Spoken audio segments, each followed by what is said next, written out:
Agra UP अनुसूचित जाति महासम्मेलन में बीजेपी के राष्ट्रीय अध्यक्ष जेपी नड्डा ने अपने संबोधन में कहा, कांग्रेस पार्टी के शासकों ने कहा था कि हमारे पास संसद में डॉक्टर भीमराव अंबेडकर की तस्वीर लगाने के लिए जगह नहीं है। नेहरू ने उन्हें भारत रत्न दिया था, खुद इंदिरा गांधी ने खुद को भारत रत्न दिया था, लेकिन भीमराव अंबेडकर को भारत रत्न तब मिला जब जनता दल की सरकार थी और बीजेपी ने उसका समर्थन किया था। मैं ये सब आपको याद दिलाने के लिए बता रहा हूँ कि कांग्रेस पार्टी सालों से दलितों को गुमराह कर रही है। उन्हें पता होना चाहिए कि जो उनकी परवाह करता है वह हमारे पीएम नरेंद्र मोदी हैं। इतिहास में दर्ज है कि कांग्रेस पार्टी के शासकों ने कहा कि नहीं, यहां पर हमारे लिए संसद में भीमराव अंबेडकर की चित्र लगने के लिए जगह की कमी है। ये जब जनता दल की सरकार आई तब जाकर के काम हुआ।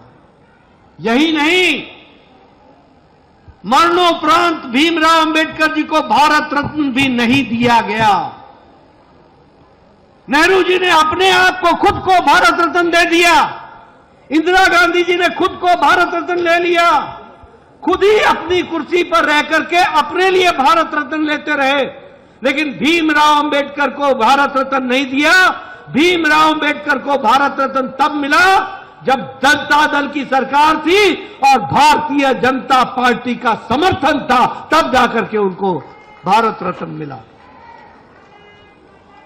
मैं ये सारी बातें आपके सामने इसलिए बता रहा हूं कि आपने याद रखना, जो आज कांग्रेस पार्टी हमारे दलित भाइयों को वर्षों से गुमराह करती रही है, उनको सही मायने में मालूम होना चाहिए कि उनकी चिंता करने वाला कोई और नहीं। उनकी चिंता करने वाले अगर हैं तो हमारे यशस्वी प्रधानमंत्री श्री नरेंद्र मोदी जी हैं, जिन्होंने उनकी सही मायने में चिंता की है, सही मायने में चिंता की है।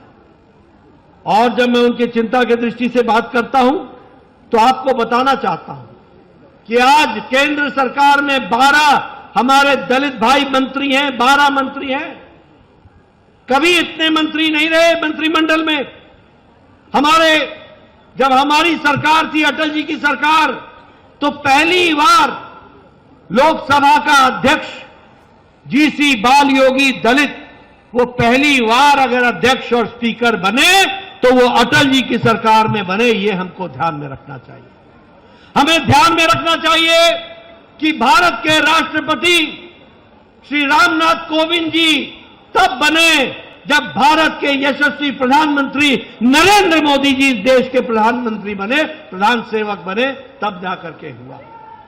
हमें ध्यान में रखना चाहिए कि पहली बार भारत के राष्ट्रपति अनुसूचित जनजाति की महिला पहली बार बनी तो तब बनी जब भारत के यशस्वी प्रधानमंत्री मोदी जी का, जो हमारे प्रथम सेवक हैं, उनके नेतृत्व में बनी।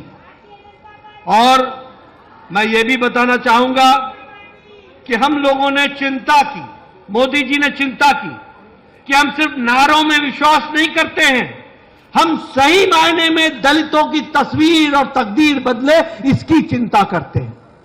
और जब हम कहते हैं कि सही मायनों में बदलना चाहिए तो योजनाओं के माध्यम से उनको आत्मसात करने की कोशिश की गई। और जब मैं योजनाओं की बात करता हूं तो योजनाएं बिना आर्थिक दृष्टि से नहीं चलती हैं। आज यहां कौशल किशोर जी बैठे हैं, एसपी बघेल जी बैठे हैं, सत्यनारायण जटिया जी बैठे हैं। आप इनसे पूछिए कि आज मोदी जी के नेतृत्व में अनुसूचित जाति के दृष्टि से सामाजिक न्याय के मंत्रालय का 90% बजट बढ़ा दिया गया है, 90% बजट बढ़ा दिया गया।